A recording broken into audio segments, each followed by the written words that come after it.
Boa noite. É com grande alegria que a gente hoje dá continuidade, né, àquele ciclo de palestras que nós começamos há umas quartas-feiras atrás, a respeito de seminários mais atuais, trazendo temas do nosso interesse, que envolve mais a sociedade que hoje estamos inseridos. Então, a gente agradece demais o Birajara, né, sair de Bauru, vir aqui à nossa casa, trazer o seu conhecimento, espalhar as suas sementes aqui nesta casa, para que ela possa também germinar em nossos corações. Então, só vou dar 2 recadinhos para a gente já partir para a palestra. Esse final de semana, no sábado, a partir das 14 horas, nós temos o curso de auxílio fraterno, né? Todos estão convidados para conhecer. Às vezes a pessoa tem interesse em um dia trabalhar em auxílio fraterno, gostaria de ver como que funciona. Todos são convidados a participar, e porque sempre conhecimento nunca é demais. E também a gente, em dia 29 de agosto, nós vamos ter a presença do Diego Garla. Ele já veio aqui fazer uma palestra, mas no dia 29, a partir das 7h30 da manhã, nós vamos começar a distribuir as senhas, e ele vai fazer as cartas consoladoras aqui no centro, né? Então, pessoas que querem receber notícias de entes queridos que já desencarnaram, é uma oportunidade, né? Ele dia 29 de agosto, então o pessoal já vai organizando aí na agenda para não perder, tá bom? Então, esses são os recadinhos. A gente ainda continua com a evangelização infantil de férias, voltando aí no comecinho de agosto, tá? Na primeira semana de agosto já volta tanto quarta-feira como de domingo.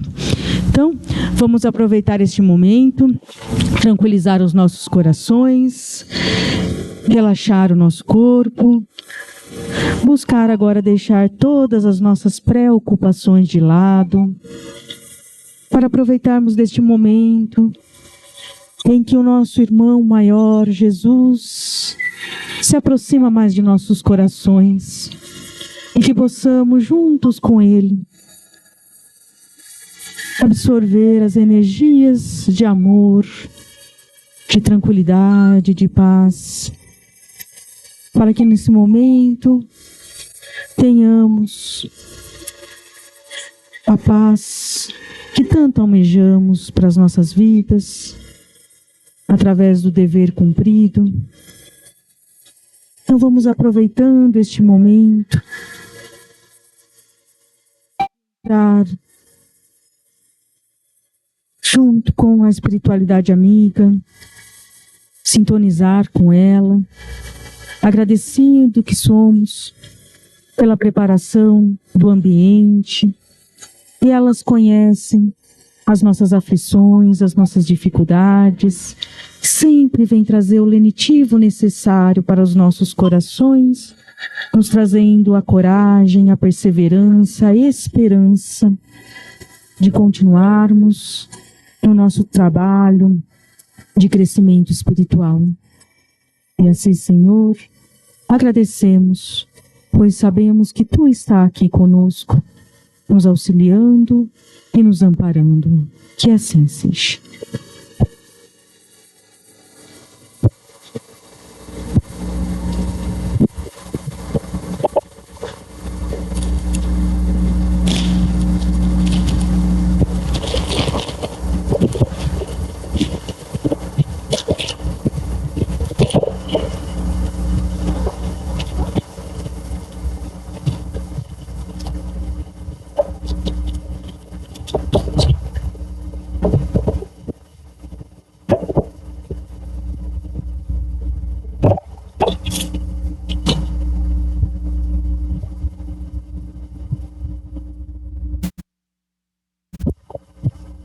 Boa noite a todos, e que a paz de Deus esteja no coração de cada um dos senhores.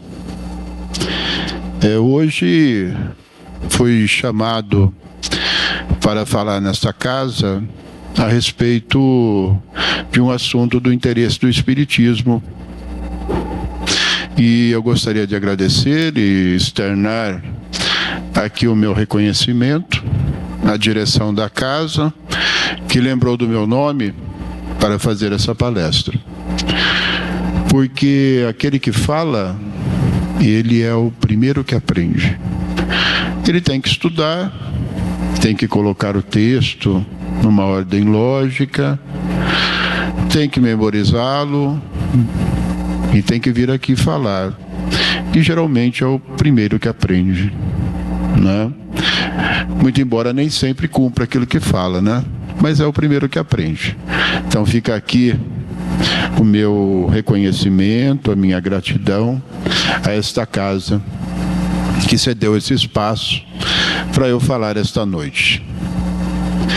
E hoje eu venho aqui para falar em um ciclo de palestras, né, que resultou na escrita deste livro. Lá em Bauru, na União Municipal Espírita, foi idealizado um ciclo de palestras a respeito de temas da atualidade, para levar aos espíritas assuntos atuais e que muitas vezes não são abordados pela doutrina. E eu escrevi 2 textos, eu fiz 2 palestras desse ciclo e escrevi 2 textos que correspondem a essas palestras e que estão neste livro. Hoje eu vou falar de um tema e mais para frente eu volto aqui para falar de outro. E o tema que eu vou falar hoje, ele é muito pouco abordado no Espiritismo.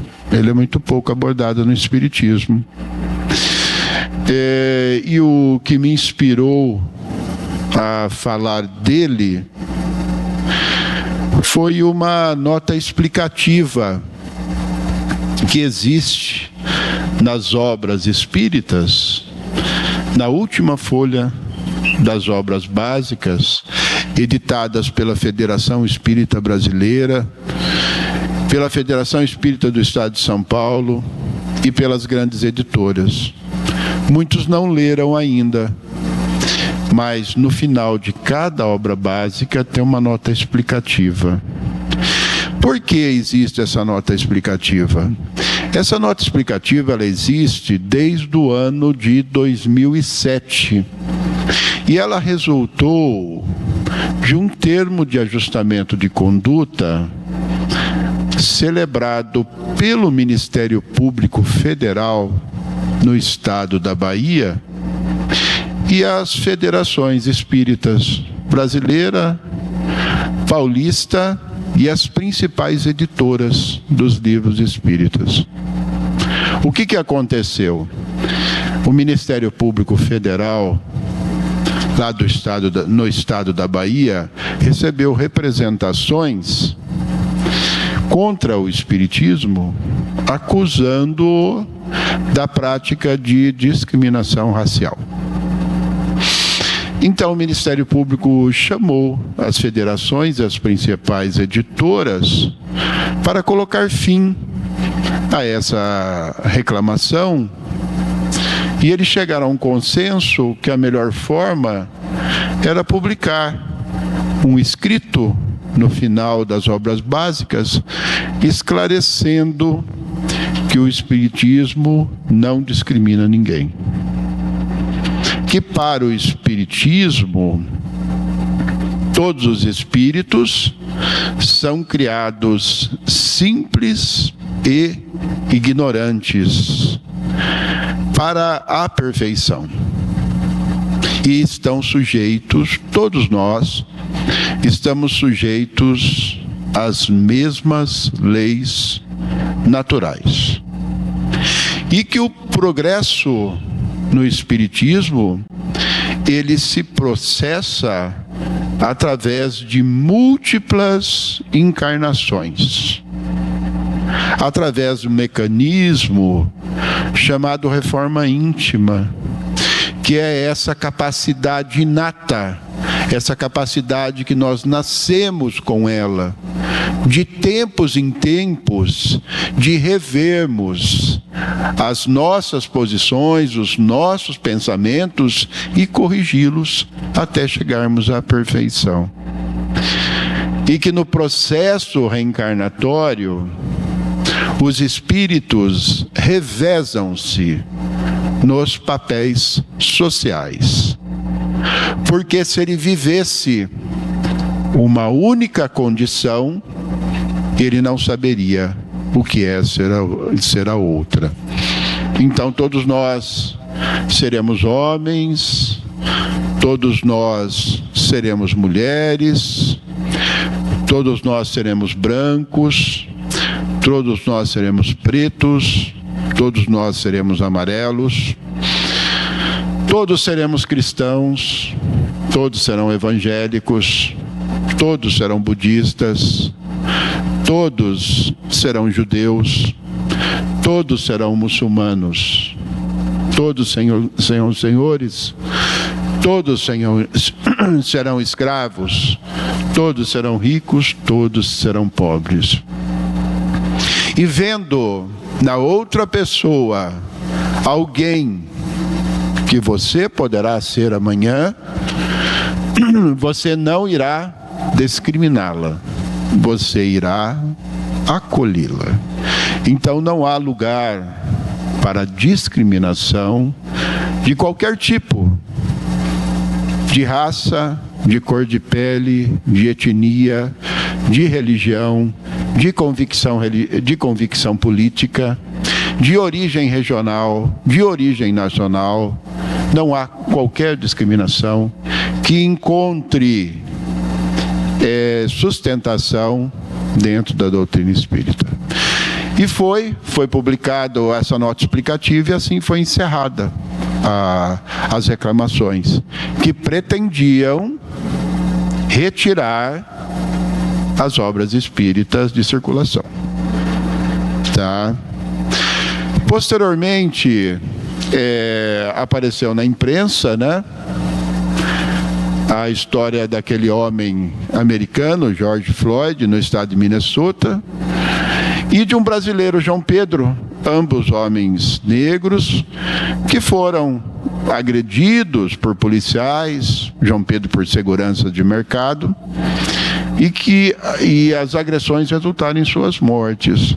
Aí reacendeu a discussão a respeito do racismo em razão da cor da pele.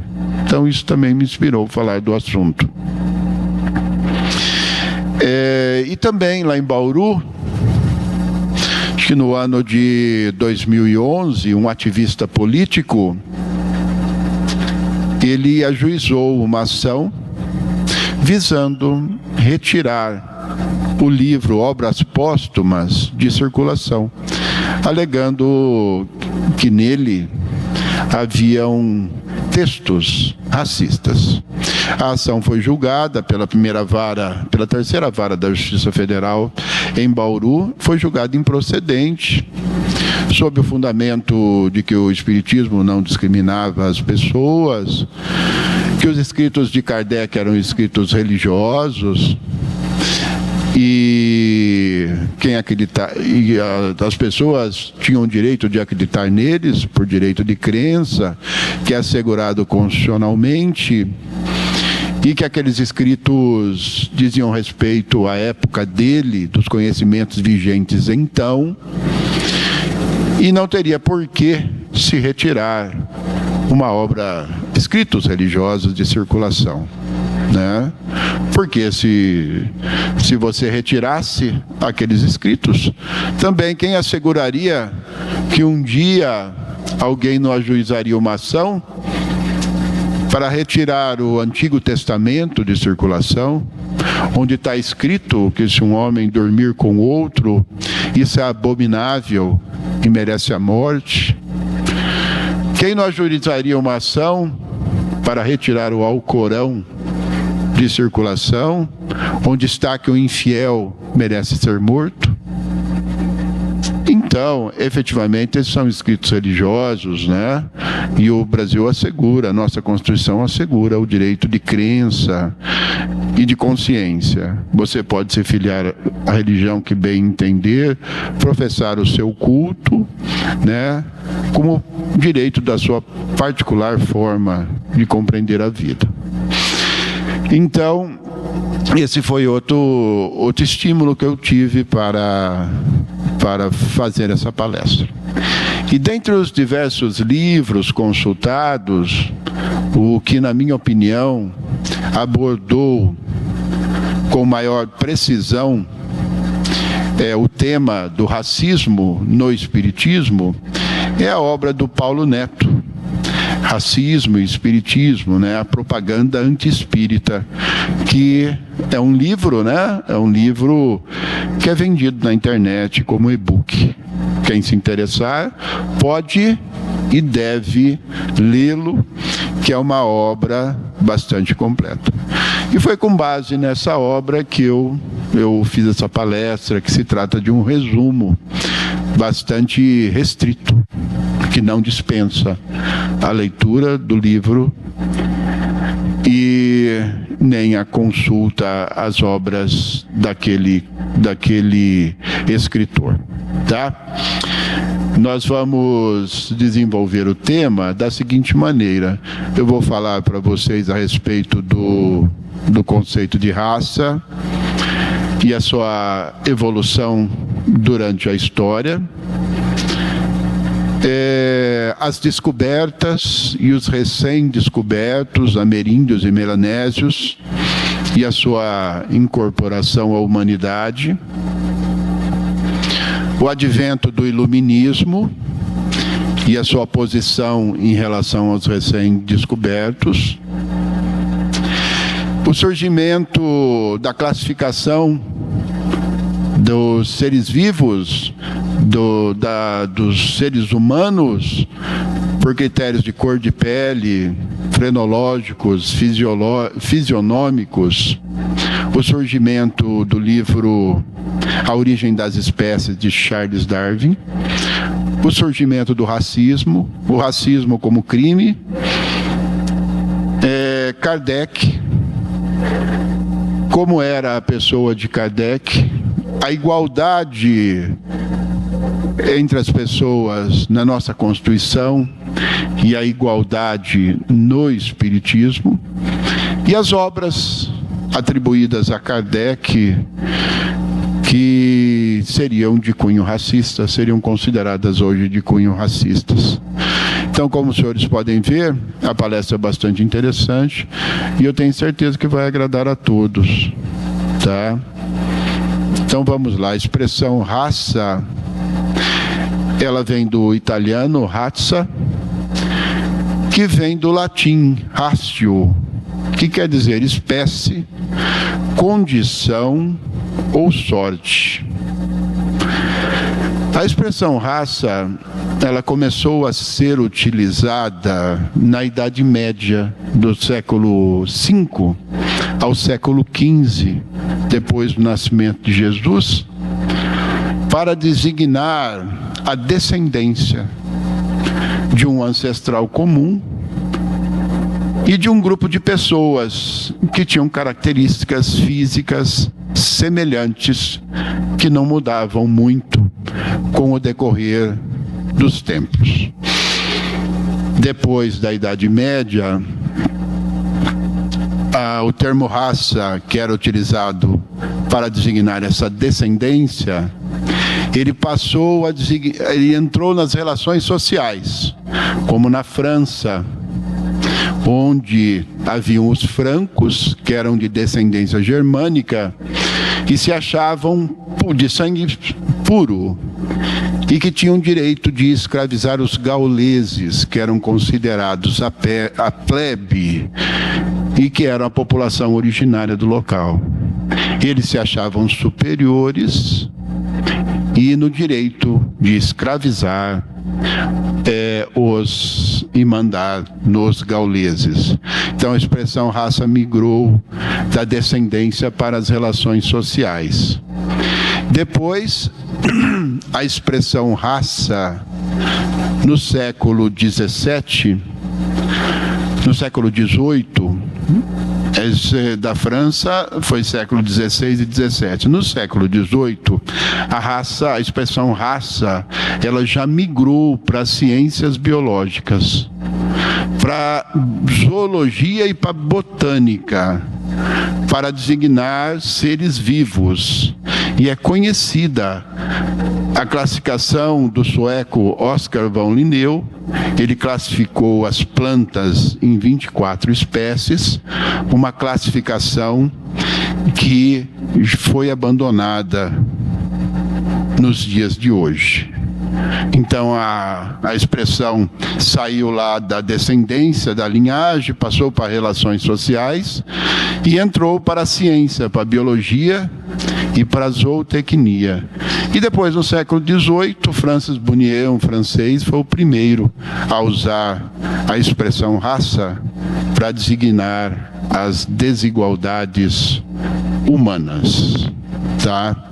Mas o racismo, ele começou a ganhar força, foi com as descobertas. No século XV, como os senhores devem se lembrar, aí do ensino fundamental, os países da Europa saíram em busca de novas terras, de novos mundos. E foi descoberta a América e ilhas ao nordeste da Austrália. E na América existiam os índios, os chamados ameríndios. E nas ilhas melanésias, os melanésios, os negros da Melanésia. E a pergunta que se fazia na época é se esse índio da América e esse negro da Melanésia integrava a humanidade de então, ou se eram bestas feras. Qual que era a humanidade de então? No século XV, a humanidade era composta pela descendência de Adão e Eva, depois do dilúvio, pela descendência de Noé. E depois, com o nascimento de Jesus, pela descendência dos reis magos. Essa era a humanidade conhecida no século XV, tá? É Noé, viu? Não é Noel, não. Outro dia eu fiz essa palestra, eu fico preocupado se o pessoal está entendendo. Porque outro dia, quando terminou a palestra, uma mulher me abordou e falou: mas doutor, o senhor falou lá do Papai Noel, não entendi bem como é que era o negócio, como é que foi a participação dele no negócio. Eu falei: não, eu falei do Noé, né? Então a humanidade existente era os descendentes de Adão e Eva. Quando chegou em Noé, Deus acabou com o mundo. Aí o mundo teria começado de novo. Por isso que são os descendentes de Noé, né? E os reis magos eram considerados descendentes dos descendentes de Noé. Então a humanidade conhecida era essa. E a pergunta que se fazia era essa: esses índios aí, mais os negros da Melanésia, eles integram essa humanidade? Eles são humanos? São humanos? E coube a igreja responder. Por quê? Porque ela é que detinha os meios da razão e do raciocínio, os meios intelectuais.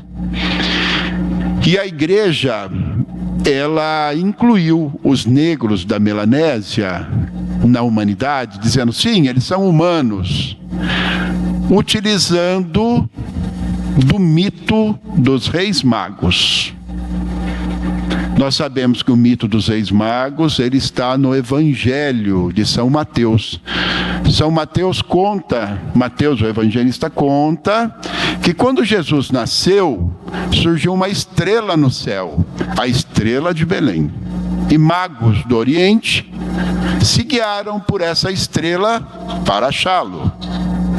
No caminho encontraram Herodes. Herodes governava a Galileia. E Herodes falou para eles: se vocês acharem, contem para mim, porque eu também quero venerá-lo. E eles acharam Jesus, veneraram, ofereceram a ele incenso, mirra e ouro, e não contaram nada para Herodes, porque sonharam à noite, e Deus falou para não contar, porque Herodes não queria venerar Jesus, Herodes queria matá-lo. E por que os reis magos foram lá? Para confirmar uma profecia de Isaías e dos Salmos, de que Jesus, quando nascesse, seria venerado por reis. E cumprir a profecia seria atestar a identidade do Messias. Tá? E eram 3 os reis magos, né? O Melquior, o Gaspar e o Baltazar. E eles eram considerados descendentes dos 3 filhos de Noé: Jafé, Seme e Cã. E Jafé, Seme e Cã eram os personagens representativos das 3 raças existentes na época. Jafé era o personagem representativo do branco, Seme do amarelo, Cã do negro. E Melquior era descendente de Jafé, Melquior, Gaspar era descendente de Seme, e Baltazar era descendente de Cã. E Cã e Baltazar tinham a pele mais escura. Então os negros foram incluídos na humanidade como descendentes de Cã e descendentes de Baltazar. Quando chegou no índio, não tinha muita explicação, mas eles acharam lá escritos religiosos lá e acabaram dizendo: não, o índio também faz parte da humanidade. Incluíram o índio. A partir de então, os índios foram aldeados, porque os índios viviam como nômades. Então foram reunidos em aldeias, eles foram alfabetizados, foram catequizados e foram batizados. Tá? Então, aí surgiu a primeira polêmica, né? Ocorre que chegou ali no século XVIII, século XV. No século XVIII, surgiu o Iluminismo. O Iluminismo era um movimento filosófico, teórico, intelectual, que dominou as ideias da Europa no século XVIII. E o Iluminismo, ele era caracterizado pelo racionalismo, ou seja, eles entendiam que a razão era a melhor forma do homem se conduzir na vida do que a fé. Eles pregavam a separação da igreja do Estado, o Estado laico, o Estado sem religião. E eles pregavam os ideais de igualdade, liberdade e fraternidade, dentre outros. E os iluministas, olhando para a decisão da igreja, que incluiu os negros da Melanésia e os índios na humanidade, não concordaram com o que a igreja fez. E classificou os negros da Melanésia e os índios da América como outras espécies, outras raças, valendo-se daquela classificação de raça que havia sido assimilada pela botânica e pela zoologia. Quer dizer, eles falaram, eles não fazem parte da humanidade. E isso caminhou para o racismo, por uma hierarquização, né? Em que o branco é superior ao amarelo, o amarelo é superior ao negro. Tá? O primeiro, classificar as coisas e as pessoas sempre fez parte da natureza humana. Classificar é dividir em classes para fins de estudos.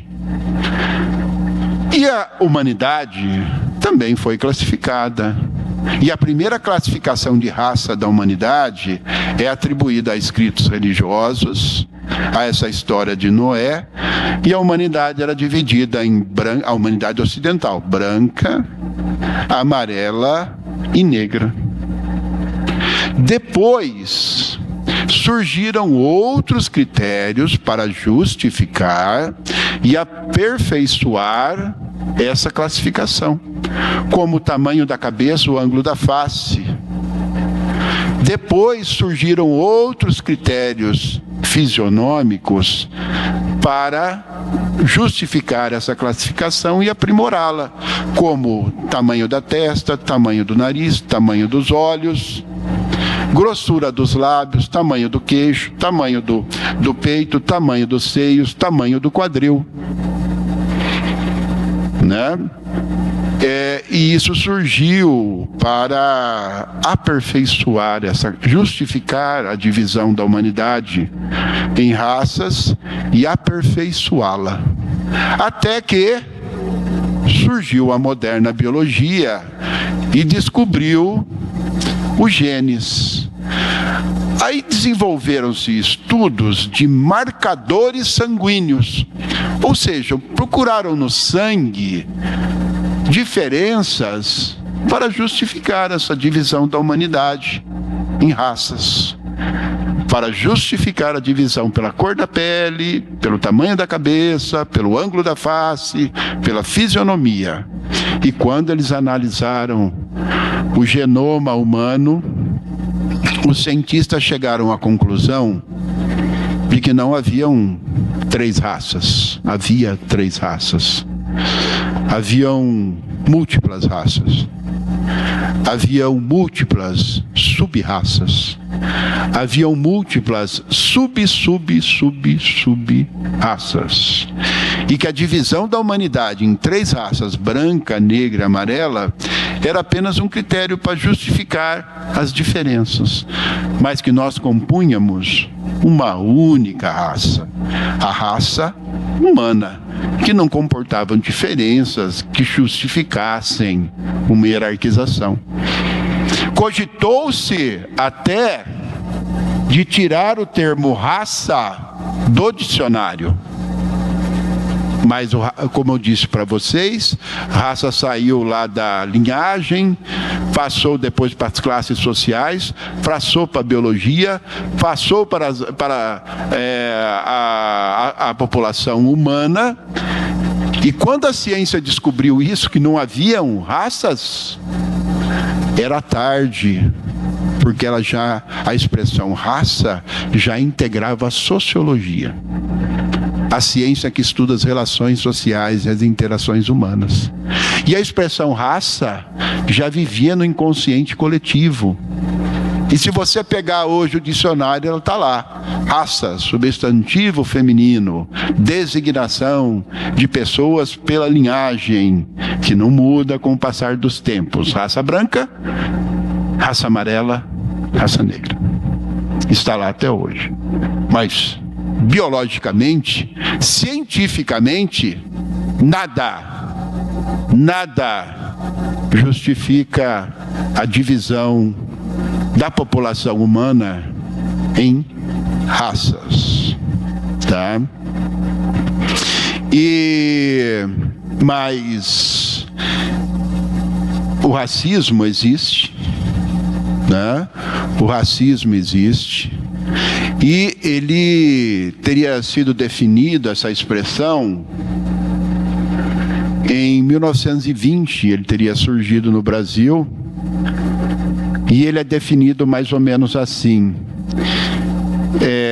racismo é uma ideologia, um conjunto de ideias, de pessoas que dividem a humanidade em grupos populacionais a partir de características de linhagem, características fisionômicas, cor de pele, tamanho da cabeça, ângulo da face, características fisionômicas, e agrega a essas características valores morais, intelectuais, culturais e psicológicos, dentro de uma escala de hierarquização, em que o branco é superior ao amarelo, que é superior ao negro.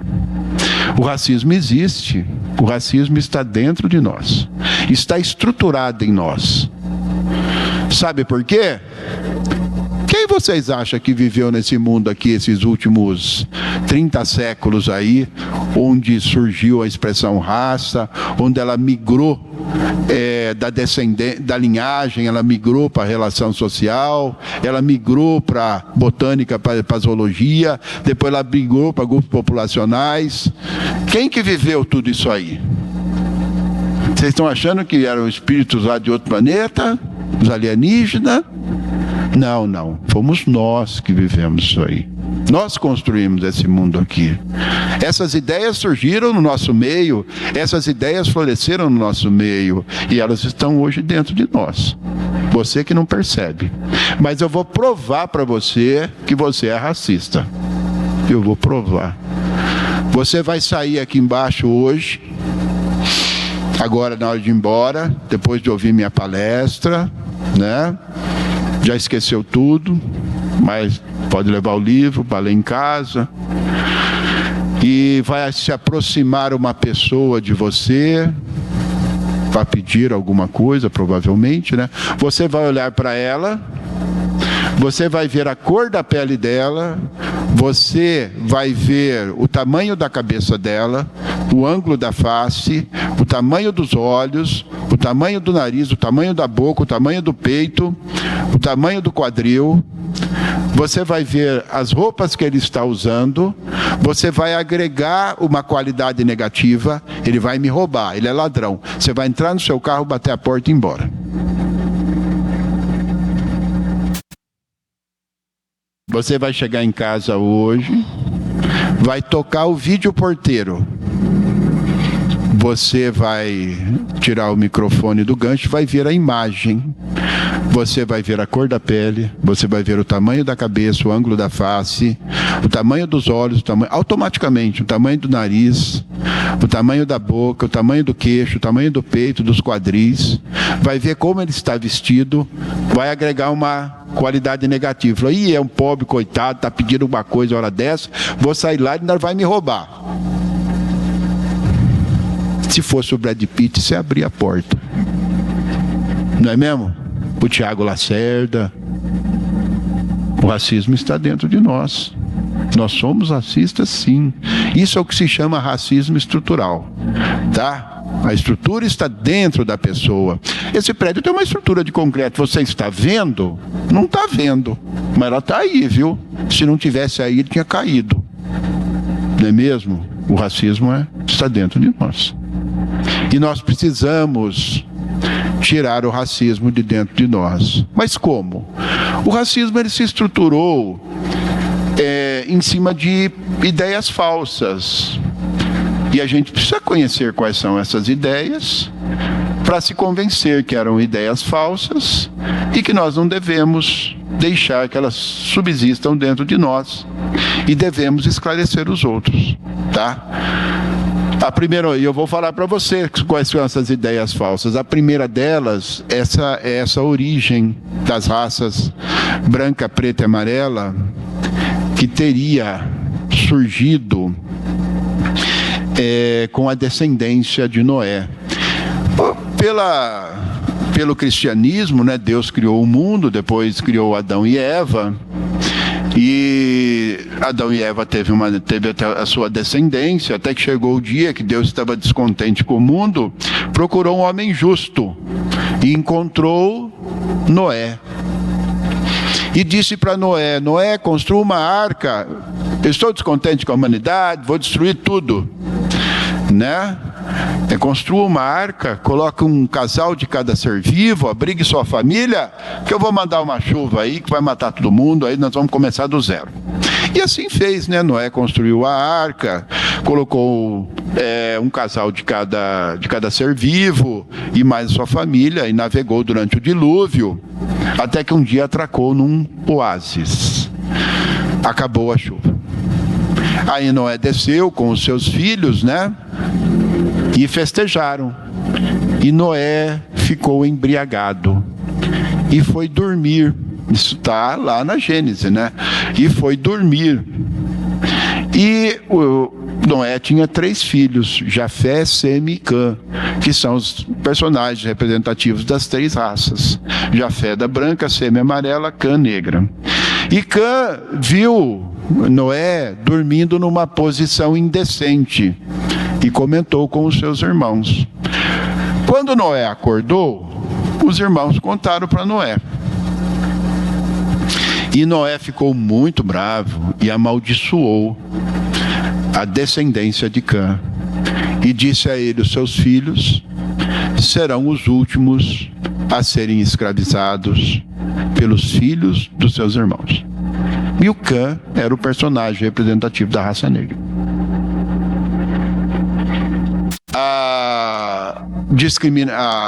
A classificação em raças pela cor da pele teria surgido de escritos religiosos, então. E ela foi aperfeiçoada com a frenologia. A frenologia, ela é uma pseudociência que foi criada por um médico anatomista alemão, Franz Joseph Gall. Viveu na época de Kardec. Gall era contemporâneo de Kardec. Gall é o pai da craniologia. Gall, ele pegou o crânio humano e dividiu em 27 posições, cada uma com uma função diferente. E Gall, ele vivia a medir a cabeça das pessoas, o ângulo da face, passar a mão na cabeça, e as partes levantadas significavam faculdades desenvolvidas, e as partes abaixadas, características não desenvolvidas. Aí você deve estar pensando: mas doutor, isso é uma doideira, né? Pois então, na época de Kardec, os escritórios de frenologia viviam lotados de nós que íamos lá.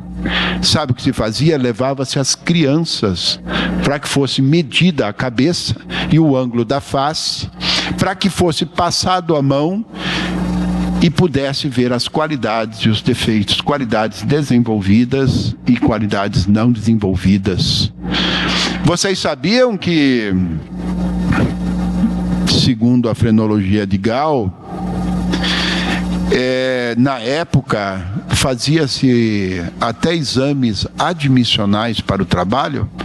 A pessoa ia contratar alguém, mandava passar lá no escritório de frenologia, para lá, medir o tamanho da cabeça, o ângulo da face, passar a mão e ver as qualidades desenvolvidas e aquelas que não se desenvolveram, para admitir ou não a pessoa. Sabe quem foi que fez isso? Fomos nós. Tá? A frenologia hoje, a frenologia de Gall, ela é considerada uma pseudociência. A cronologia prosperou. Gall é o pai da cronologia. Evidentemente, o crânio, o cérebro, é dividido em posições, em localizações que são responsáveis por características humanas. Isso é verdade. Mas não quer dizer que é passando a mão na cabeça, não, que você vai saber se alguma coisa está desenvolvida ou deixa de estar desenvolvida. Se a cabeça é grande, se a cabeça é pequena, se a cabeça ela tem protuberâncias ou se tem áreas mais baixas, e que isso possa ter alguma coisa associada ao caráter. Então, olhar para o tamanho da cabeça e o ângulo da face e tirar conclusões sobre o comportamento moral, intelectual, psicológico, cultural, é uma grande mentira. É uma grande mentira. Hoje é considerado uma pseudociência.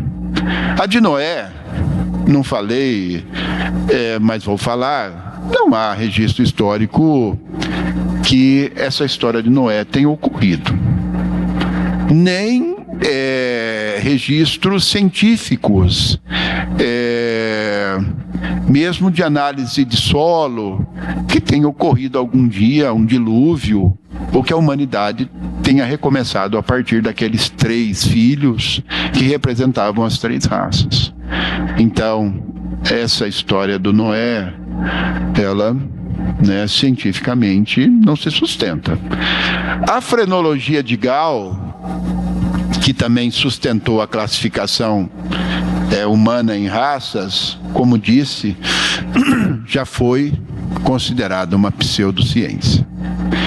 Agora, a divisão de raças pela fisionomia, ela vem de outra pseudociência, que se chama fisiognomonia.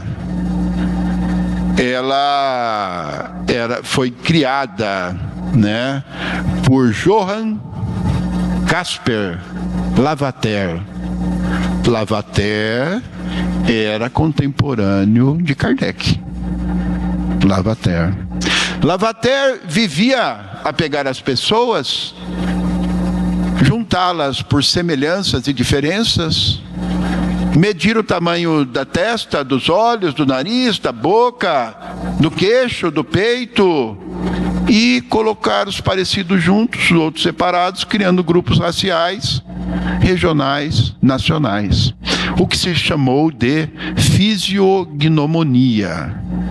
E a essas características, ele também ligava aspectos morais, intelectuais, psicológicos e culturais. É a aparência ditando o comportamento. Ele é feio, então é ladrão, é vagabundo. Isso era o que pregava a fisiognomonia. Hoje, a fisiognomonia de Lavater é considerada uma pseudociência, uma falsa ciência. Nunca a aparência, a fisionomia foi determinante de comportamento. Nunca. Mas na época de Kardec era. Também, então, nós estamos desconstruindo o racismo. Aquela história de Noé não existe. A frenologia de Gall é uma mentira. A fisiognomonia de Zapater é outra mentira. E a outra coisa que consolidou o racismo foi, depois da morte de Kardec, eu acho que 2 anos depois, surgiu um livro chamado A Origem das Espécies, de Charles Darwin. Charles Darwin jogou um balde de água gelada na humanidade então existente. Na época de Kardec, a humanidade então existente era aquela dos descendentes de Adão e Eva, aquela dos descendentes dos filhos de Noé, não é Noel não, Noé, e aquela dos descendentes dos reis magos. Essa era a humanidade no mundo ocidental. Aí veio Darwin e disse que não era nada disso. Não é nada disso.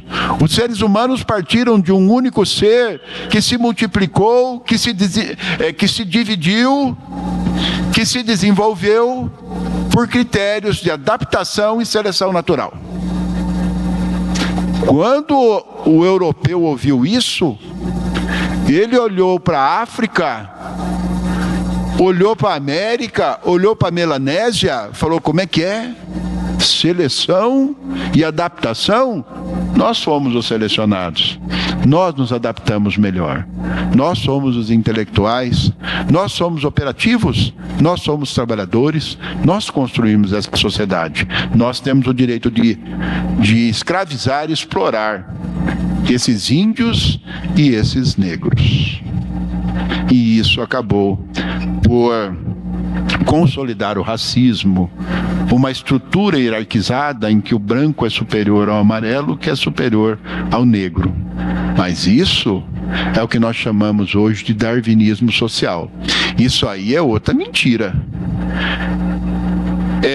Darwin falava da origem biológica das espécies. Darwin nunca falou de origem social.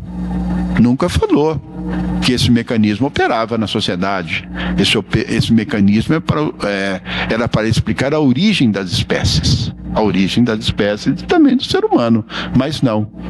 O ser humano tomou para hierarquizar o mundo em raças.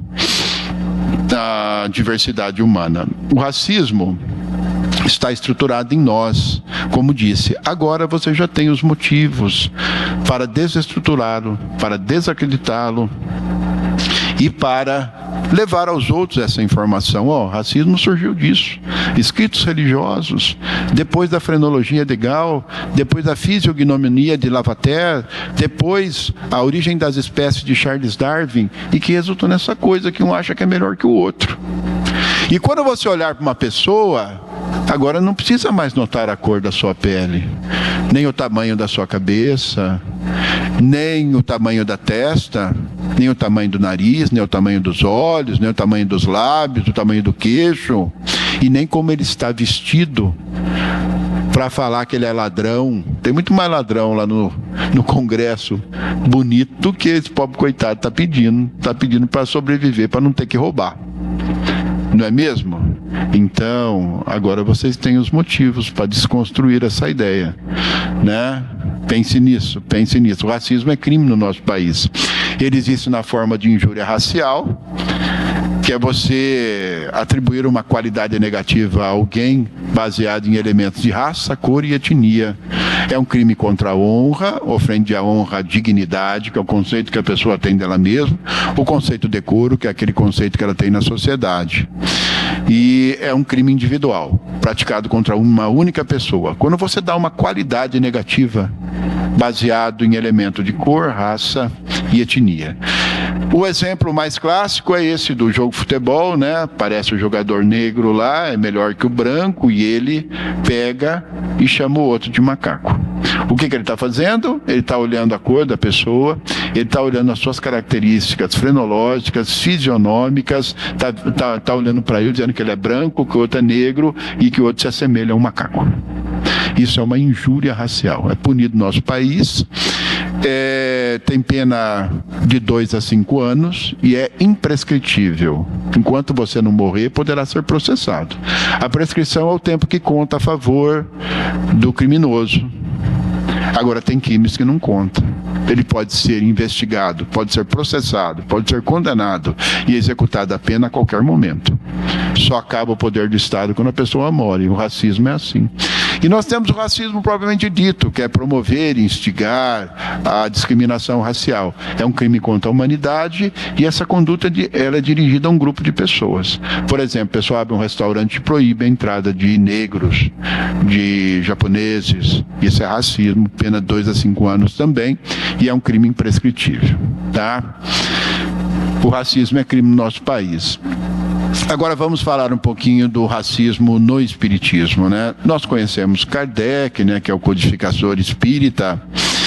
Kardec, ele nasceu na França, mas ele foi educado em Yverdun, na Suíça, na escola de Pestalozzi. E Pestalozzi, ele era discípulo de Jean-Jacques Rousseau, que era um dos maiores iluministas, um dos maiores intelectuais daquela época, né? E Jean-Jacques Rousseau, ele era humanista, ele era universalista e positivista. E Kardec foi educado assim. Então, Kardec, ele era humanista, ele via o ser humano com carinho, né? Com atenção. Kardec era multiculturalista, né? Ou seja, ele sabia que a sociedade é múltipla, né? Que a sociedade é diversa, que as pessoas são diferentes, né? E Kardec era positivista. Ou seja, ele examinava os fatos a partir das evidências e não por fatos transcendentais ou esotéricos, tá? E Kardec codificou o espiritismo, né? E Kardec codificou o espiritismo realmente como se fosse uma ciência, né? Vocês sabem como é que alguém faz uma vacina? Faz assim, ó, começa a aparecer por exemplo, uma gripe, a primeira coisa que o cientista faz é isolar o vírus, né? Ele isola o vírus. Aí ele começa a testar as substâncias que o vírus é sensível. Aí ele descobre lá a substância que ele é sensível e a que nível, né? O vírus morre, o vírus enfraquece e assim por diante, né?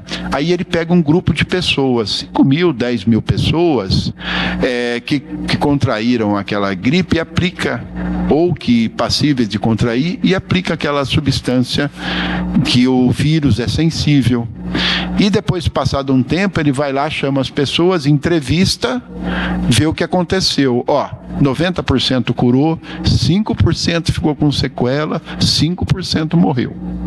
Aí ele pega todo esse trabalho que ele fez e essa pesquisa de campo que ele fez, ele publica numa revista. Geralmente uma revista de nome na ciência, como a Science. E ao publicar isso na ciência, ele recebe a crítica da comunidade científica. E aí ele faz as correções, aí ele lança a vacina dele. É assim. Kardec fez exatamente isso com o Espiritismo. Kardec descobriu a comunicação dos espíritos, ele fez perguntas aos espíritos, ele recebia essas perguntas, aí ele submetia a milhares de centros existentes na época e a milhares de médiuns. Eles faziam a mesma pergunta para o outro médium, para o outro espírito, e eles iam respondendo. Aí Kardec juntava tudo e fazia um resumo e publicava na Revista Espírita para receber a crítica. E só aquilo que era consenso passava a ser uma questão doutrinária. Aquilo que não era consenso não era questão doutrinária. Então, o que nós temos hoje na doutrina, nos 5 livros de Kardec, é o que era a opinião comum dos espíritos, né? É uma fonte segura, porque a maioria dos espíritos pensava daquele jeito, tá? Então Kardec era positivista, né? E Kardec, ele conviveu, né, com essa origem das raças a partir da religião, porque era esse o conceito de humanidade do tempo dele. Ele conviveu com a frenologia de Gall, porque Gall é contemporâneo dele. Ele conviveu com a fisiognominia de Lavater, porque era contemporâneo dele. E ele conviveu com Darwin. Que era contemporâneo dele também. E Kardec comentou essas pseudociências à luz do Espiritismo, à luz da igualdade espírita. Agora, a igualdade espírita é diferente da igualdade constitucional. Aqui no nosso país nós temos uma Constituição que diz que todos são iguais perante a lei e que são proibidas discriminações de raça, cor, sexo, origem religiosa, convicção política e convicção religiosa, origem regional ou nacional. É isso, são proibidas quaisquer discriminações. É o mesmo que o princípio espírita da igualdade? É o mesmo? Por que a Constituição diz que todos são iguais perante a lei? Quem souber aqui, eu pago uma caixa de cerveja. Quem falou assim, doutor, a Constituição diz isso por causa disso. Por que a Constituição diz que todos são iguais perante a lei? Aí falou assim, doutor, porque é bonito, né? Já pensou se ela falasse que todos eram diferentes? Ia ficar difícil, né? Então ela pegou e pôs que tudo é igual. Não. A Constituição diz que todos são iguais perante a lei porque ela é uma Constituição laica, de um Estado laico. O Estado laico é aquele que não tem religião, mas protege a liberdade religiosa. Estado laico não é Estado ateu, tá? Então, para a nossa Constituição, ninguém pode discriminar ninguém, sabe por quê? Porque ninguém pediu para nascer. Vive uma vida só. Então, se um é diferente do outro, ninguém tem nada a ver com isso, porque ninguém pediu para nascer. E porque vive uma vida só. Agora, o Espiritismo é diferente. O princípio da igualdade do Espiritismo é diferente. Todos os espíritos são criados simples e ignorantes para o progresso. E não foram criados ao mesmo tempo, não. Deus está criando até hoje. Por isso que nós somos diferentes. E o progresso se dá através de múltiplas encarnações, onde as pessoas revezam nos seus papéis sociais. Não é mesmo? Então você pediu para nascer sim, né? E a sua vida tem uma razão de ser.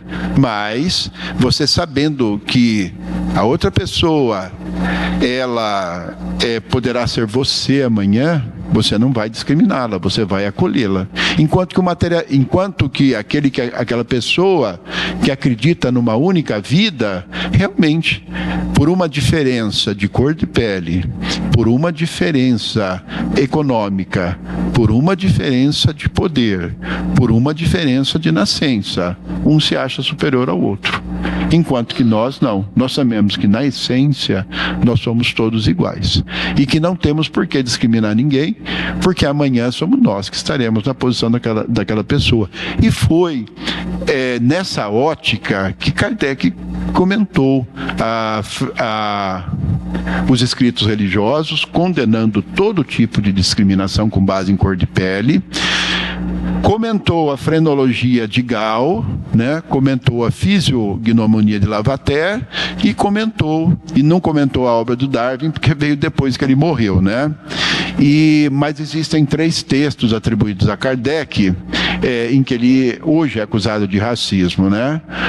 Na época eram compatíveis com os conhecimentos da época. Hoje são considerados racistas. Isso nós devemos deixar bem claro, né? Naquela época era assim. Hoje é diferente. Quando você traz um fato do passado, é isso que acontece. Ele vem fragmentado. E ele vem descontextualizado. E ele causa sofrimento. Eu falo, mas hoje é assim, no passado era diferente. Estava errado. Hoje corrigiu. E Kardec, então, faz comentários com base nos conhecimentos da época. E esses 3 textos são, o primeiro dele, a Teoria do Belo, que está nas obras póstumas, né? O outro é o Negro Pai César, que está na Revista Espírita.